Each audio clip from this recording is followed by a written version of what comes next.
जय हिंद दोस्तों, welcome back FMR fast maths by Rao. आज हम देखते हैं बीएसएफ के लिए कुछ मैथ्स की प्रैक्टिस क्वेश्चन। ठीक है, जैसे ये क्वेश्चन है, पूरा लिखा नहीं है। ये क्वेश्चन दिया है, निम्न में एक्स स्क्वायर और एक्स के गुणांकों का गुणनफल कितना होगा। मतलब कि ये हमें एक क्वेश्चन दी है, इसको हम सॉल्व करके जो एक्स स्क्वायर आएगा और एक्स आएगा जो उसके गुणांक होंगे उनका योगफल पूछा है। तो हमें कुछ नहीं करना है, सिंपली पहले इसकी हम मल्टीप्लाई कर लेते हैं। पहले एक्स की इन सब से मल्टीप्लाई कर लेते हैं। हम एक्स की इन सब से क्या रहेंगे तो क्या आएगा, माइनस का 2x³ minus minus minus plus 3x² minus minus plus और 9 आएगा, एक्स एक्स कट जाएगा। ठीक, अब इसकी इससे तो प्लस के 14 एक्स से एक एक्स कट जाएगा तो एक्स बचेगा। फिर 7 के हम माइनस इससे करेंगे, एक्स से एक्स कट गया तो कितना आएगा, माइनस के 21। और हम इससे करेंगे तो क्या आएगा, माइनस के 9 7 से कितने होते 63/x²। ये हमारा आएगा। अब हमें क्या पता है, एक्स स्क्वायर और एक्स से गुणांक, एक एक्स स्क्वायर ये है और एक्स का ये है, इनके गुणांकों का योगफल क्या होगा। ठीक, इनके गुणांकों का गुणनफल, सॉरी गुणनफल है ये, योगफल नहीं है। गुणनफल का योगफल कितना होगा, तो क्या हो जाएगा, एक्स स्क्वायर का गुणांक, एक्स स्क्वायर का गुणांक कितना आएगा 3, और एक्स का गुणांक कितना आएगा 14। इन दोनों गुणनफल करो कितना आएगा, 14×3 = 42। ठीक है, इन दोनों को गुणनफल करना है, योगफल नहीं। आधा क्लियर है। अगला क्वेश्चन देख, अगला क्वेश्चन हमारा, यदि रेखा 3x - y + k की प्रवणता और x के अंतःखंड समान है तब k का मान क्या होगा। यहाँ पर k का मान पूछा है कब, जब उसकी प्रवणता, प्रवणता क्या होती है, प्रवणता मतलब ढाल। ठीक है ना, ये क्या होता है, ये होता है माइनस के a/b। जैसे कोई मानक समीकरण है ax + by + c, मानक समीकरण, हम इसकी इससे तुलना करेंगे तो ये प्रवणता जो होती है ना, माइनस के a/v होता है। और जो x का अंतःखंड होता है, x का अंतःखंड ये होता है माइनस के c/a। ठीक, तो यहाँ से प्रवणता क्या आएगी, a कितना है 3, b कितना है -1। ठीक है, ये आ गया, प्रवणता आ गई क्या, माइनस, सॉरी माइनस का a, माइनस से ही माइनस कट जाएगा तो क्या आएगा, प्लस का 3 आ गई प्रवणता, इसकी प्रवणता। ओके, अब x का अंतःखंड, तो x का अंतःखंड माइनस के c/, माइनस का c क्या है, के a क्या है 3। ठीक, यहाँ तक क्लियर है। और हमें पता है कि प्रवणता, क्वेश्चन की देखो, क्वेश्चन के अकॉर्डिंग देखो, प्रवणता और एक्स अंतःखंड समान है। प्रवणता बराबर किसके, एक्स अंतःखंड के।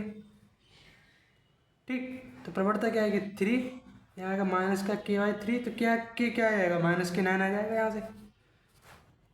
ठीक है, यहाँ से माइनस का 9 आ जाएगा ये ऐसे।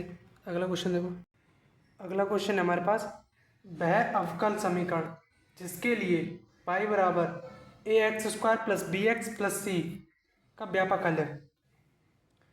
व्यापक हल का क्या मतलब होता है, यदि समीकरण में n स्वैच्छ स्थिरांक है, स्वैच्छ मतलब बताता हूँ अभी, यदि समीकरण में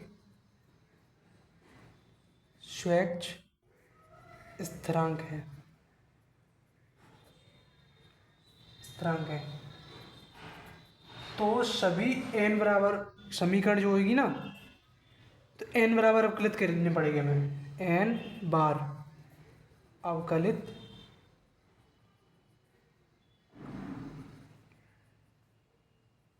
करो या कीजिए, करनी पड़ेगी। ठीक है, स्वैच्छ स्थिरांक कितने होते हैं, जैसे यहाँ पे क्या है a b c, ये स्वैच्छ स्थिरांक है, तो यहाँ पे कितने, ये 3 है, तो हमें इसका 3 बार डिफ्रेंशिएशन करना पड़ेगा तभी आएगा। 3 बार डिफ्रेंशिएशन मतलब dy/dx D Q by D x Q, ये आएगा। 3 बार डिफ्रेंशिएट करेंगे तो ये आएगा। कैसा कर लेते हैं, पहले पहले एक बार करो। जैसे ये समीकरण दी है, ये समीकरण दी है हमारे पास, तो इसका हम पहली बार करेंगे D Y upon D X. इसका करेंगे तो क्या आएगा, तो ये आएगा 2ax प्लस सी का 0 हो जाएगा, और ये क्या आ जाएगा, v आ जाएगा। ये ठीक है। यहाँ करेंगे इसका हम दोबारा से करेंगे D square Y upon D X square, तो क्या आ जाएगा, v 0 हो जाएगा, और ये कितना हो जाएगा, 2a हो जाएगा। अब हम इसका हम दोबारा करेंगे तो क्या आएगा, 0 आएगा, नहीं आएगा। इस तरीके से ऐसे करना है हमें। अगला क्वेश्चन देखते हैं। अगला क्वेश्चन है हमारा, समाकलन करना है इसका। जैसे इसकी लिमिट दी हुई है 0 से π/4, tan cube x plus ten x into D x. ठीक है, तो समाकलन के लिए हमें फॉर्मूले वगैरह पता होने चाहिए पहले से, तो ये हम कर पाएंगे, नहीं ये समझ में नहीं आता है। जैसे माना i बराबर 0 to π/4, हमने लिमिट ले ली tan cube x plus ten x into D x. ठीक है, इसमें से क्या करेंगे, एक tan x हम कॉमन ले लेते हैं। एक tan x हमने कॉमन ले लिया, tan x कॉमन आएगा, क्या बचेगा, tan स्क्वायर एक्स प्लस 1 बचेगा डी एक्स। आई बराबर 0 to π/4। अब हम इसे क्या लिख सकते हैं, tan x ऐसे ही रहेगा। अब इसे लिख सकते हैं sec स्क्वायर एक्स। ठीक है ना, प्रॉपर्टी होती है ना, sec square X minus tan square X equal to 1, उस प्रॉपर्टी से हम ये कर सकते हैं। ठीक है, अब हमें मानना पड़ेगा, माना tan x बराबर t, tan x बराबर t मानेंगे तो sec स्क्वायर एक्स बराबर क्या हो जाएगा, sec स्क्वायर एक्स बराबर हो जाएगा इंटू डी एक्स बराबर डी टी के। ठीक, इसका हम डिफरेंशियल करेंगे तो क्या आएगा, sec square x into D x को डी टी हो जाएगा। ठीक है ना, यहाँ पे हमने ये चेंज किया है, तो यहाँ पे हमें क्या, वो भी चेंज करना पड़ेगा, लिमिट चेंज करनी पड़ेगी। जैसे x बराबर जब 0 था तो t बराबर क्या आएगा, तो t बराबर भी 0 आएगा कि टेन का मान 0, तो t का मान भी 0। और जब x बराबर पाई, क्या π/4 रखेंगे हम, π/4 रखो, टेन का मान π/4 कितना होता है, 1 होता है, तो t का मान कितना आएगा, 1 आ जाएगा। तो ये हमारी लिमिट हो जाएगी। अब ये वाली लिमिट लगाएंगे हम, तो हमारा क्या बना, 0 to 1 t into D T.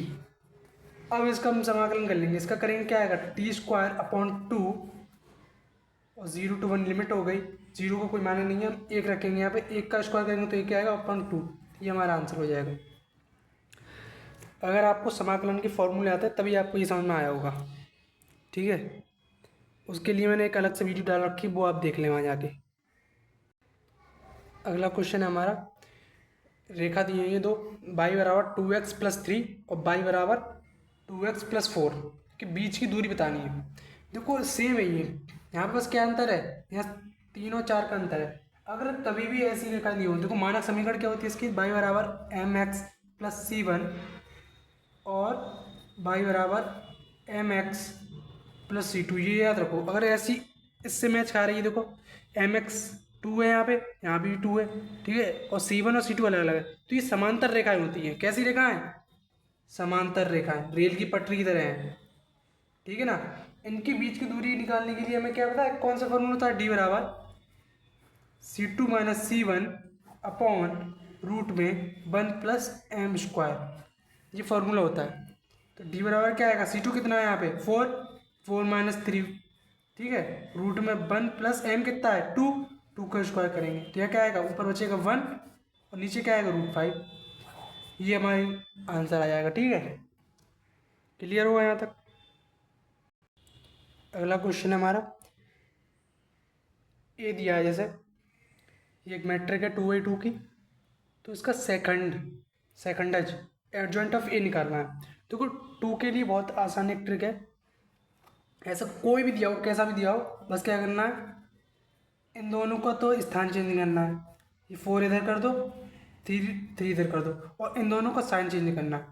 ये माइनस का है तो ये वाला माइनस का कर दो, और ये प्लस का है, ये माइनस का है तो ये प्लस का कर दो, बस हो गया, ये आंसर हमारा।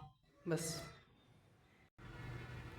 अगला क्वेश्चन हमारा, एक्स का वह मान ज्ञात कीजिए जिसके लिए व्यंजक 2 माइनस 3x माइनस 4x² का मान अधिकतम हो। इस व्यंजक का मान अधिकतम कब होगा? ये कोई फलन है, जैसे मान लो एफ डेक्स एक्स बराबर 0 हो तो इस फलन का मान हमेशा अधिकतम होगा।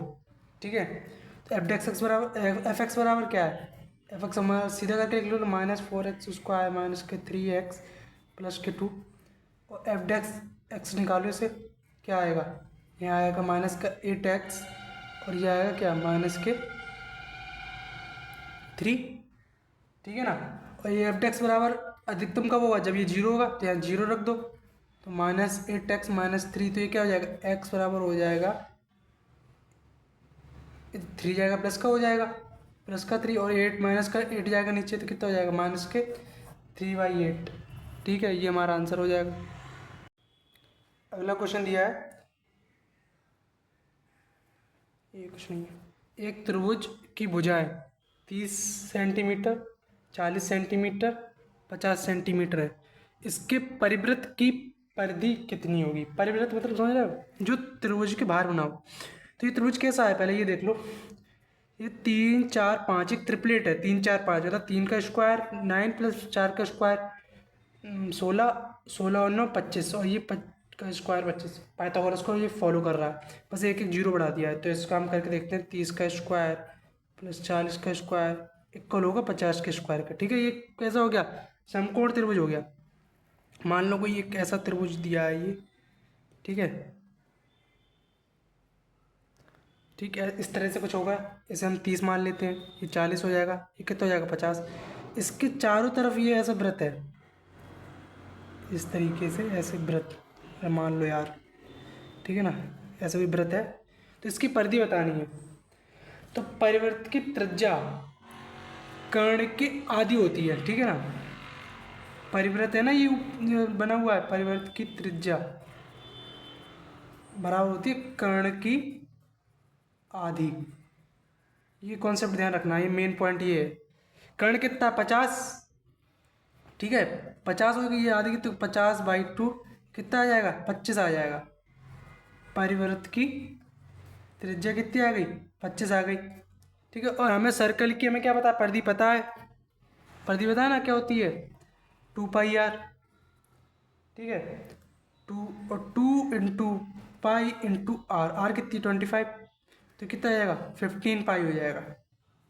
ठीक है, 15π इसका आंसर आ जाएगा। यहाँ तक क्लियर है? अगला क्वेश्चन हमारा, दिए गए आंकड़े के लिए माध्यिका के सापेक्ष माध्य विचलन क्या है? तो माध्यिका क्या होती है? पहली बात तो ये अवर्गीकृत आंकड़े हैं, वर्गीकृत आंकड़े नहीं, अवर्गीकृत आंकड़े हैं। तो इसमें माध्यिका निकालने के लिए पहले हम छोटे क्रम से बड़े क्रम में रखते हैं। तो ये पहले से ही है छोटे से बड़े में 52, 56, 66, 70, 75। ठीक है, तो जो इसका बीच वाला जो होता है ना, वही क्या होता है? माध्यिका होती है। ठीक है, तो माध्यिका के सापेक्ष माध्य विचलन का फॉर्मूला क्या होता है? माध्यिका के सापेक्ष माध्य विचलन होता है हमारा समेशन xi माइनस माध्यिका m फॉर माध्यिका अपॉन n जितने हमारे डाटा दिए गया है, और xi क्या है? एक एक ये है, अवयव है। ठीक, एकल पद अवयव। तो xi माइनस m निकाल लेते हैं पहले। xi क्या? 52, और m कितना आएगा? 70। तो 52 में 70 के कितने बचेंगे? माइनस के 18। ऐसे 56 के लिए करते हैं, तो माइनस के 14 बचेंगे। 66 के लिए -4, 70 में 70 जाएगा तो 0, और फिर 75 के लिए करेंगे तो 5 बचेगा, यहाँ फिर 10 बचेगा, यहाँ पे कितना बचेगा? यहाँ पे 12 बचेगा। ठीक, ये आ गया। अब हम दोनों सब माध्य विचलन कैसे निकलेगा? माध्य विचलन समीकरण करना है, इन सबको जोड़ना है। तो 18 plus 14 plus 4 plus 5 plus 10 plus 12। ठीक है, ये प्लस के क्योंकि मॉड्यूलस लगा हुआ है ना, तो सब प्लस में बाहर आएंगे, और बाद में सबको समीशन करना है, जोड़ना है। नंबर कितने? 1 2 3 4 5 6 7, तो अपॉन में 7 आ जाएंगे। ठीक है, इन सबको जोड़ो, इन सबको जोड़ेंगे तो क्या आएगा? इन सबको जोड़ेंगे तो आएगा 63, 63 और 7 9 63। ठीक है, तो ये 9 आंसर आ जाएगा इसका। ठीक है, यहाँ तक क्लियर होना चाहिए। अगला क्वेश्चन देखते हैं। अगला क्वेश्चन है, यदि ए और बी दो परस्पर अपवर्जित घटनाएं हैं तो पी ए बराबर इतना और पी ए यूनियन बराबर इतना, तो पी बी कितना। सिंपल। वैसे हमारे पास फॉर्मूला क्या होता है, पी ए यूनियन वी होता है P A plus P B minus P A intersection B. लेकिन यहाँ पे क्या दिया है, अपवर्जित घटना है। अपवर्जित मतलब म्यूचुअली, परस्पर अपवर्जित मतलब होता है म्यूचुअली परस्पर, तो याद है इसका मतलब होता है म्यूचुअली एक्सक्लूसिव। ठीक है, तो यहाँ पे क्या होता है, यहाँ पे जो इंटरसेक्शन वाला पार्ट होता है ना वो जीरो हो जाता है। पी ए इंटरसेक्शन बी कितना हो जाएगा, जीरो हो जाएगा जब भी ये आए परस्पर अपवर्जित या म्यूचुअली एक्सक्लूसिव इंग्लिश में आए तो, है ना। ये इंटरसेक्शन वाला पार्ट जीरो हो जाएगा तो क्या करेंगे हम, तो पी ए यूनियन वी क्या बचा, P A plus P B बचा, वो तो जीरो हो गया, माइनस जीरो, ऊपर वाले फॉर्मूले से ये जीरो हो गया। ठीक है, तो यहाँ क्या आएगा 0.6, यहाँ आएगा 0.4 और प्लस पी वी, तो क्या आएगा पी वी बराबर 0.2 आ जाएगा। ठीक है ना, यहाँ तक क्लियर होना चाहिए।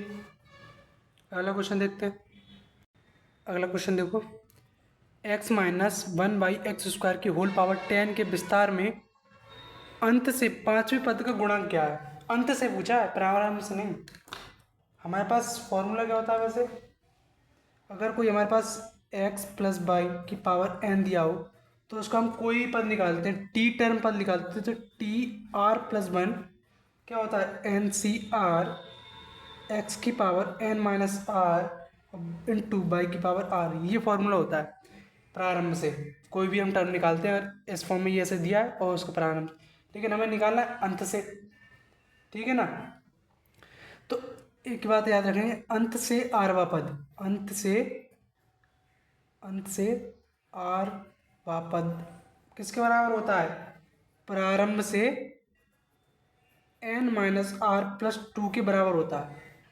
ठीक है, तो अंत से पांचवा पूछा है ना, तो प्रारंभ से कितना हो जाएगा फिर, प्रारंभ से n कितना है 10, ये n होता है 10, 10 माइनस आर, आर कितना है 5 और प्लस 2, तो कितना हो जाएगा 7 वह पद। कहाँ से, प्रारंभ से हो जाएगा ये। तो टी आर प्लस 1 हम से T7 को क्या लिख सकते हैं, T6 प्लस 1 लिख सकते हैं, ये क्या होगा आर हो गया। फिर हम क्या लिख सकते हैं एन सी आर, एन कितना है 10 सी और आर कितना हो गया 6। ठीक है, और इतना में क्या बचा, एक्स की पावर, एक्स कितना एक्स, एक्स है, एक्स की पावर क्या बचा एन माइनस आर, 10 माइनस 6 यानी मतलब 4 और इंटू 1/x² माइनस का, इसकी पावर क्या बची आर यानी मतलब 6। अब इसका गुणांक पूछा है, तो गुणांक क्या है, ये गुणांक है, तो हम क्या लिख सकते हैं 10c6, इसको हम लिख सकते हैं 10c4। तो इसको क्या कर सकते हैं, एक बार हम ऐसे करेंगे 10 इंटू 9 इंटू 8 इंटू 7 अपॉन करेंगे 4 इंटू 3 इंटू 2 इंटू 1, तो ये कितना लगेगा 4 और 2 8 कट जाएगा, 3 3 जा 9 कट जाएगा, तो ये कितना हो जाएगा 7 और 21 और ये 2 हो जाएगा, ये 210 आंसर आ जाएगा। ठीक है ना, यहाँ तक क्लियर होना चाहिए, इस तरीके से देख लो। अगला क्वेश्चन देखते हैं। अगला क्वेश्चन है हमारे पास, एक वृत्त जिसका व्यास 44 सेंटीमीटर है, उसकी एक जीवा 22 सेंटीमीटर है, तो उसकी लघु चाप की लंबाई क्या है। एक वृत्त है हमारे पास इस तरीके से, उसकी जीवा यहाँ पे मान लेते हैं, जीवा ये कितनी है 22 सेंटीमीटर है, उसका जो व्यास हो है, जो व्यास कितना है 44 है, तो इसकी त्रिज्या कितनी होगी, आर कितनी होगी 22 सेंटीमीटर होगी। ठीक है ना, और जीवा की लंबाई क्या दी है 22 सेंट। और लघु चाप का फॉर्मूला क्या होता है, लघु चाप की लंबाई का फॉर्मूला होता है θ/360 इंटू 2πr। हमारे आर तो पता चल गई कितनी है 20 है, तो 22 है, लेकिन थीटा निकालना है। हमें क्या दिया है, जीवा दी है 22 की लंबाई 22, और इसकी त्रिज्या कितनी है, त्रिज्या भी 22 है, तो यहाँ से ये त्रिज्या होगी और ये भी त्रिज्या होगी। तो ये क्या हो गया, एक समबाहु त्रिभुज बन गया। कैसा बन गया, समबाहु त्रिभुज बन गया। और समबाहु त्रिभुज के सब कोणों का कोण कितने होते हैं, 60 डिग्री का होता है, नहीं होता है। तो ये क्या आ जाएगा, 60/360 इंटू 22 इंटू 2 गुणा पाई का मान कितना होता है, 22/7 गुणा आर कितनी है 22, एक जीरो से एक जीरो गया, छतम 36, ठीक है ना। और 2 से ये 3 बार कट गया, तो नीचे क्या आएगा 22/8 484, और नीचे आएगा 22/8 484 और 7×3 = 21। ये हमारा क्या आएगी, इतनी लंबाई आएगी सेंटीमीटर में। ठीक, यहाँ तक क्लियर है। यहाँ तक के लिए धन्यवाद। अगली वीडियो में कुछ नए क्वेश्चन के साथ मिलते हैं, तब तक के लिए जय हिंद।